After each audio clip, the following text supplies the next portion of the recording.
Hello friends, welcome back to my YouTube channel best advantage curious point. आज का जो हमारा टॉपिक है, जो हम 20 क्वेश्चन का मॉक टेस्ट लगा रहे हैं, उसी के आगे हम कंटिन्यू करेंगे। तो चलिए बिना देर की वीडियो को स्टार्ट करते हैं। पहला क्वेश्चन है, कन्या विद्या धन कार्यक्रम किस धन के लिए धन उपलब्ध करता है? क्वेश्चन को ध्यान से पढ़िएगा। कन्या विद्या धन कार्यक्रम किस धन के लिए धन उपलब्ध करता है? ठीक है, लड़कियों की शिक्षा, शिशुओं के आहार, लड़कियों के विवाह या लड़कियों के जन्म। जिसे पता है वो इसका आंसर कमेंट बॉक्स में कमेंट करके देंगे। मैं आपको कुछ समय इसलिए देती हूँ ताकि आप विश्लेषण कर सकें। तो फ्रेंड्स, का राइट आंसर हो जाएगा लड़कियों की शिक्षा के लिए। ठीक है, क्लियर है। अगला क्वेश्चन देखेंगे हम। जननिक अवधि कब होती है? गर्भधारण के 6 माह बाद, गर्भधारण के 2 सप्ताह बाद, जब गर्भस्थ शिशु जीवन क्षम हो जाता है तब, या गर्भधारण से पहले? जिसे पता है उसका राइट आंसर बताएंगे। कमेंट बॉक्स में कमेंट कर सकते हैं आप। तो फ्रेंड्स, इसका राइट आंसर हो जाएगा गर्भधारण के 2 सप्ताह बाद। जननिक अवधि कब होती है? गर्भधारण के 2 सप्ताह बाद। ठीक है, नेक्स्ट क्वेश्चन देखेंगे हम। एरिक्सन के अनुसार किशोरों के सामने आने वाला सबसे महत्वपूर्ण संकट कौन सा है? ये बताया है एरिक्सन ने। ठीक है, शारीरिक वृद्धि, किशोर का माता पिता से संबंध, मित्रों समकक्षों का दबाव या पहचान भ्रम? तो जिसे पता है बताएंगे। देखिए फ्रेंड्स, कोई भी साइंटिस्ट हो, किशोरों की बात आती है, कोई भी व्यक्ति किशोर के बारे में बात करता है, तो किशोर में क्या चीज़ कॉमन है, क्या चीज़ आवश्यकता है उसकी, सबसे महत्वपूर्ण संकट क्या होता है उसका? तो उसका हो जाएगा पहचान भ्रम।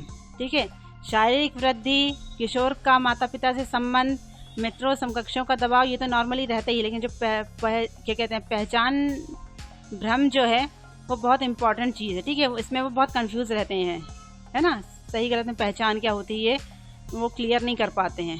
ठीक है, नेक्स्ट क्वेश्चन देखेंगे। प्रसव पूर्व विकास की अवधियों का सही क्रम क्या है? भ्रूण गर्भज जननिक, जननिक गर्भज भ्रूण, जननिक भ्रूण गर्भज या भ्रूण जननिक गर्भज? क्या होगा इसका राइट आंसर? आप लोग कमेंट बॉक्स में कमेंट करके बताइए। भ्रूण का मतलब आप समझते हो, गर्भज का भी, और जननिक भी क्या होती है ये भी आप अच्छे से बता चुकी हूँ मैं पहले ही। तो फ्रेंड्स, इसका राइट आंसर हो जाएगा जननिक भ्रूण और उसके बाद गर्भज। अगला क्वेश्चन देखेंगे हम। DIR का पूरा नाम है, DIR का फुल फॉर्म क्या हो जाएगा? डोमेस्टिक इंटेंसिव रिपोर्ट, जिसे हिंदी में घरेलू सघन रिपोर्ट कहेंगे। डोमेस्टिक इंसिडेंट रिपोर्ट, घरेलू घटना रिपोर्ट। डोमेस्टिक इनर रिपोर्ट, घरेलू आंतरिक रिपोर्ट, या उपरोक्त में से कोई नहीं? क्या होगा इसका राइट आंसर? आप लोग कमेंट बॉक्स में कमेंट करके बताइए कि DIR का फुल फॉर्म क्या होगा। तो फ्रेंड्स, इसका राइट आंसर हो जाएगा डोमेस्टिक इंसिडेंट रिपोर्ट, यानी कि घरेलू घटना रिपोर्ट। ठीक है, DIR का, ये याद रखिएगा, 2017 के एग्जाम में पूछा है, ये क्वेश्चन रिपीट हुआ है क्वेश्चन बार बार। नेक्स्ट क्वेश्चन देखेंगे हम। बुआई के मौसम से आरंभ में जिस कीमत की घोषणा की जाती है वह क्या कहलाता है? बुआई के मौसम से आरंभ में जिस कीमत की घोषणा की जाती है वह क्या कहलाता है, ये पूछा है। उचित मूल्य, निर्गम मूल्य, न्यूनतम समर्थन मूल्य या बाजार मूल्य? क्या होगा इसका राइट आंसर बताएंगे आप लोग। बुआई के मौसम से आरंभ में जिस कीमत की घोषणा की जाती है, मतलब पहले ही जो कीमत की घोषणा कर दी जाती है वो क्या कहलाता है, ये पूछा है। ठीक है, क्या कहलाता है वो? तो इसका राइट आंसर हो जाएगा न्यूनतम समर्थन मूल्य। क्लियर है, आगे देखते हैं। मजदूर मंजिल अवधारणा की शुरुआत किस प्रयोग में हुई? बहुत मोस्ट इंपॉर्टेंट क्वेश्चन है फ्रेंड ये। मर्थांदम प्रयोग, सेवाग्राम प्रयोग, गुड़गांव प्रयोग या नीलोखेड़ी प्रयोग? 2019 में भी रिपीट हुआ ये क्वेश्चन, बहुत इंपॉर्टेंट है, बार बार ये क्वेश्चन एग्जाम में पूछा जा रहा है। तो फ्रेंड्स, का राइट आंसर हो जाएगा नीलोखेड़ी प्रयोग। इसके विषय में थोड़ी जानकारी दे देते हैं आपको कि मजदूर मंजिल ये एक योजना है। ठीक है, और इसका उद्देश्य क्या है? ग्रामीण, शहरी, टाउनशिप के लिए सभी जो आवश्यकताओं में उनके आत्मनिर्भर प्रदान करना है। ठीक है, आत्मनिर्भरता प्रदान करना, शहरी, सहशहरी और टाउनशिप के सभी लोगों के लिए उनकी आवश्यकताओं में आत्मनिर्भरता प्रदान करना ही उसका मुख्य उद्देश्य है। ठीक है, और ये कार्यक्रम मूल रूप से पाकिस्तान से जो 7,000 विस्थापित व्यक्तियों के पुनर्वास के लिए शुरू किया गया था, ये भी आपको याद रखना है। ठीक है, क्या किस लिए शुरू किया गया था? पाकिस्तान से 7,000 विस्थापित व्यक्तियों के जो पुनर्वास के लिए जो कार्यक्रम शुरू किया था वो था ये मजदूर मंजिल अवधारणा की शुरुआत किस प्रयोग में हुई? तो ये है नीलखेड़ी प्रयोग, ये प्रयोजन है। ठीक है, क्लियर है? ये आपको याद रखना। और इसका उद्देश्य क्या बताया मैंने अभी? ग्रामीण से शहरी टाउनशिप के सभी आवश्यकताओं में क्या करना है? इनको आत्मनिर्भरता प्रदान करना है। ठीक है, चलिए आगे देखते हैं। भारत की स्वतंत्रता के 50 वर्षों के उत्सव के दौरान कौन सी पंचवर्षीय योजना चल रही थी? 6वीं, 7वीं, 8वीं या 9वीं? तो जिसे पता है इसका राइट आंसर बताएंगे कमेंट बॉक्स में कमेंट करके, क्या हो सकता है इसका राइट आंसर। तो फ्रेंड्स, इसका राइट आंसर हो जाएगा 9वीं पंचवर्षीय योजना। भारत की स्वतंत्रता के 50 वर्षों के उत्सव के दौरान कौन सी पंचवर्षीय योजना चल रही थी? 9वीं पंचवर्षीय योजना चल रही थी। ठीक है, नेक्स्ट क्वेश्चन देखेंगे हम। सामाजिक बीमा में क्या शामिल है? बेरोजगारी, पेंशन, आवश्यकता भत्ते या सभी? सामाजिक बीमा में क्या शामिल होता है? बताइए इसका राइट आंसर क्या होगा। देखिए फ्रेंड्स, गैस करते रहा करिए, भले गलत करिए लेकिन आप अंदाज़ा ज़रूर लगाइए, इससे अभी हमारी नॉलेज पावर अच्छी होती है। ठीक है, तो इसका राइट आंसर हो जाएगा उपरोक्त सभी। सामाजिक बीमा समाज से जुड़ी चीज़ें हैं तो उसमें बेरोजगारी भी आएगी। ठीक है, पेंशन भी होगा, आवश्यकता भत्ते जो मिलते हैं, ठीक है, ये सभी तीनों इसमें आएंगे। ठीक है, अगला क्वेश्चन देखेंगे हम। केंद्रीय समाज कल्याण बोर्ड की स्थापना कौन से वर्ष में की गई थी? 1970, 1950, 1953 या 1980? बताइए इसका राइट आंसर क्या होगा। ये रिपीट हो रहे हैं क्वेश्चन। ठीक है, कई बार एग्जाम में पूछा गया है। तो फ्रेंड्स, का राइट आंसर हो जाएगा 1953 में। केंद्रीय समाज कल्याण बोर्ड की स्थापना किस वर्ष हुई थी? 1953 में हुई थी। ठीक है, नेक्स्ट क्वेश्चन देखते हैं। द सोशियोलॉजिकल इमेजिनेशन नामक पुस्तक किसने लिखी है? ब्रूअर, पार्सन्स, एलियट या राइट मिल्स? जिसे पता है इसका राइट आंसर बताएंगे। द सोशियोलॉजिकल इमेजिनेशन नामक पुस्तक किसने लिखी है? तो फ्रेंड्स, इसका राइट आंसर हो जाएगा राइट मिल्स ने लिखी है। ठीक है, ये आपको याद करना है, एग्जाम में पूछा गया है।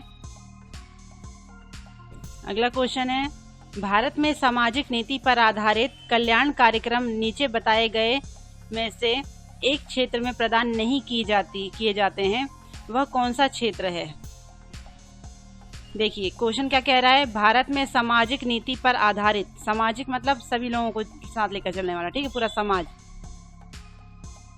सामाजिक नीति पर आधारित कल्याण कार्यक्रम में कोई एक ऐसा है जो इस क्षेत्र से संबंधित नहीं है, वो कौन सा है बताइए। रोजगार, मनोरंजन, शिक्षा या स्वास्थ्य? तो जिसे इसका आंसर पता है वो कमेंट बॉक्स में कमेंट करके बताइए। देखिए फ्रेंड्स, सामाजिक नीति की बात आती है, कोई कार्यक्रम की बात आती है तो रोजगार तो मस्ट है, ये शिक्षा भी है, स्वास्थ्य भी है। तो फ्रेंड्स, ये जो 12 नंबर का है मनोरंजन, ये मेल नहीं खाता है। ठीक है, बाकी सब चीज़ों के लिए तो कार्यक्रम चलाए जाते हैं लेकिन इसके लिए नहीं चलाए जाते। तो इसका राइट आंसर क्या हो जाएगा? मनोरंजन। क्लियर है इतना? नेक्स्ट क्वेश्चन देखेंगे हम। अंतराल किस प्रकार के संचित्र यानी कि चार्ट की विशेषता है?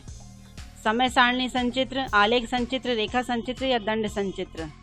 अंतराल सबसे आप क्या समझते हैं? समय का अंतराल, ठीक है, कई क्षणों का अंतराल, मतलब समय सारणी संचित्र। इसका राइट आंसर क्या हो जाएगा? समय सारणी संचित्र। क्लियर है? अगला क्वेश्चन देखेंगे हम। बोझ बिना अधिगम यानी कि लर्निंग विदाउट बर्डन किसकी रिपोर्ट थी? मोस्ट इंपोर्टेंट क्वेश्चन है ये। चट्टोपाध्याय आयोग, कोठारी आयोग, डॉक्टर यशपाल समिति या उपरोक्त में से कोई नहीं? तो जिसे इसका आंसर पता है वो बताएंगे कमेंट बॉक्स में कमेंट करके कि इसका राइट आंसर क्या हो सकता है।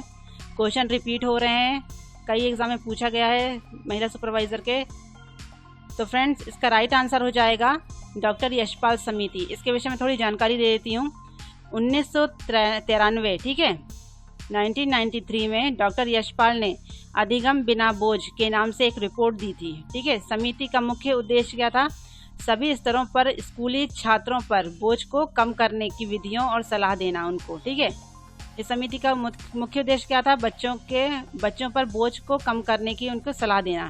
ठीक है, स्कूली बच्चों को, विशेष रूप से जो युवा छात्रों के जीवन में उनमें अधिगम की क्षमता, उनके कौशल निर्माण सहित अधिगम की गुणवत्ता में सुधार करना था इसका मुख्य उद्देश्य। क्लियर है? तो इन्होंने कब दी थी? 1993 में। ये भी डेट हमें याद रखनी है। ठीक है, अगला क्वेश्चन देखेंगे हम। भारतीय परमाणु ऊर्जा आयोग खालिस्तान के दौरान आरंभ किया गया था। पहली पंचवर्षीय योजना, तीसरी पंचवर्षीय योजना, पांचवी पंचवर्षीय योजना या सातवीं पंचवर्षीय योजना? क्या होगा इसका राइट आंसर? बताइए आप लोग। भारतीय परमाणु ऊर्जा आयोग कौन सी पंचवर्षीय योजना के दौरान आरंभ किया गया था? तो फ्रेंड्स इसका राइट आंसर हो जाएगा पहली पंचवर्षीय योजना में। ठीक है, जब मैं योजना वाला चैप्टर पढ़ा रही थी तो कई चीज़ें उसमें बताया था मैंने, याद रखिएगा। अगला क्वेश्चन देखेंगे हम। पांचवी पंचवर्षीय योजना किसने तैयार की? महालनोबिस, केसी पार्थ, वाघेला या डी धार? जिसे पता है इसका राइट आंसर बताएंगे कमेंट बॉक्स में कमेंट करके। देखिए फ्रेंड, जितनी भी योजनाएं हैं किसने चालू की हैं और कब चालू की हैं, डेट आपको याद रखनी है। मैंने पहले बता चुकी हूँ इस विषय में। ठीक है, इसका अलग से टॉपिक भी बनाया है मैंने। तो फ्रेंड्स इसका राइट आंसर हो जाएगा डी धार। ठीक है, पांचवी पंचवर्षीय योजना किसने तैयार की? डी धार ने। पहली किसने की, दूसरी किसने की, तीसरी और चौथी किसने की, ये सब मैं बता चुकी हूँ। ठीक है, आप लोग वीडियो में जाकर देखिए, आपको पता चल जाएगा। बैक में जो मैंने वीडियो बनाया हुआ है पंचवर्षीय योजना पर, उसमें पूरा डिटेल दी गई है। ठीक है, अगला क्वेश्चन देखेंगे। अपने सामर्थ्य के शीर्ष तक पहुंचने की इच्छा को क्या कहते हैं? देखिए फ्रेंड्स, प्रश्न को अगर एक बार समझ में ना आए तो 2 से 3 बार जरूर पढ़िए। ठीक है, अपने सामर्थ्य के शीर्ष मतलब अपने खुद के सामर्थ्य के शीर्ष, अपनी इच्छा के जो सामर्थ्य है उसके अगर सर्वोपरि आपको पहुंचना है तो उस इच्छा को क्या कहेंगे? ठीक है, सुरक्षा की आवश्यकता, सम्मान की आवश्यकता कहेंगे, सामाजिक आवश्यकता कहेंगे या स्वानुभूति मतलब स्वयं के बोध की आवश्यकता? तो इससे क्या समझ में आ रहा है आपको? जिसे इसका आंसर पता है वो कमेंट बॉक्स में कमेंट करके ज़रूर बताइए कि इसका राइट आंसर क्या हो सकता है। ठीक है, अपने सामर्थ्य के शीर्ष तक पहुंचने की इच्छा को क्या कहा जाता है? तो फ्रेंड्स का राइट आंसर हो जाएगा स्वानुभूति, क्योंकि स्वयं का कह रहा है ना, अपने खुद का कह रहा है, स्वयं के बोध की आवश्यकता। क्लियर है? अगला क्वेश्चन देखेंगे हम। गर्भावस्थाकालीन मधुमेह के कारण, अगर गर्भावस्था के दौरान आपको मधुमेह हो जाए तो शिशु का जन्म हो सकता है। कैसा शिशु जन्म लेगा? जन्म के समय अधिक भार होगा उसका, जन्म के समय कम भाग, यहाँ भाग लिखा है, सॉरी भार है यहाँ। ठीक है, जन्म के समय सामान्य भार या उपयुक्त सभी?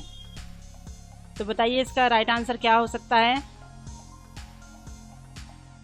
गर्भावस्थाकालीन मधुमेह के कारण होने वाले शिशु में क्या आपको नज़र आएगा? तो फ्रेंड्स इसका राइट आंसर हो जाएगा जन्म के समय उसका भार अधिक होगा। ठीक है, मधुमेह के कारण। क्लियर है? अगला क्वेश्चन देखेंगे हम।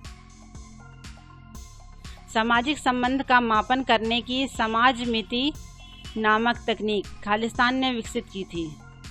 समाज मिति तकनीक कहा है किसने विकसित की थी? Jacob Moreno, Frederick Herzberg, James Victor या मैज्लो? क्या होगा इसका राइट आंसर बताइए। सामाजिक संबंध का मापन करने की समाज मिति नामक तकनीक किसने विकसित की थी? तो फ्रेंड्स का राइट आंसर हो जाएगा जेम्स विक्टर ने। ठीक है, ये आपको इसका वैज्ञानिक का नाम याद रखना है। समाज मिति नामक तकनीक किसने विकसित की? जेम्स विक्टर ने। नेक्स्ट क्वेश्चन देखेंगे हम। जन वितरण प्रणाली में वितरित होने वाली मुख्य वस्तुओं में शामिल है। आपके मोहल्ले पड़ोस में आप लोग देखते होंगे जन वितरण प्रणाली जो कार्यालय होता है, जहाँ पर दैनिक जीवन की जो चीज़ें उपलब्ध कराई जाती हैं राशन कार्ड के द्वारा। ठीक है, उसमें क्या क्या शामिल होता है? वस्त्र, औषधियाँ, सब्जियाँ एवं फल, गेहूँ, चावल, शक्कर, मिट्टी तेल या प्रतिरक्षीकरण? उम्मीद करती हूँ इसका आंसर सभी को पता होगा। फिर भी आप लोग बताइए कमेंट बॉक्स में कमेंट करके क्या हो सकता है इसका राइट आंसर। तो फ्रेंड्स इसका राइट आंसर हो जाएगा गेहूं, चावल, शक्कर और मिट्टी का तेल। ठीक है, तो फ्रेंड्स ये थे इम्पोर्टेंट 20 क्वेश्चन जो एग्जाम में पूछे गए हैं। मैंने वही क्वेश्चन आपको दिए हैं क्योंकि क्वेश्चन बार बार रिपीट हो रहे हैं, इसलिए आपको ये तैयार करना ही करना है। ठीक है, तो friends thanks for watching. I hope आपको मेरा ये वीडियो पसंद आ रहा है, इसकी जानकारी यूज़फुल लग रही है।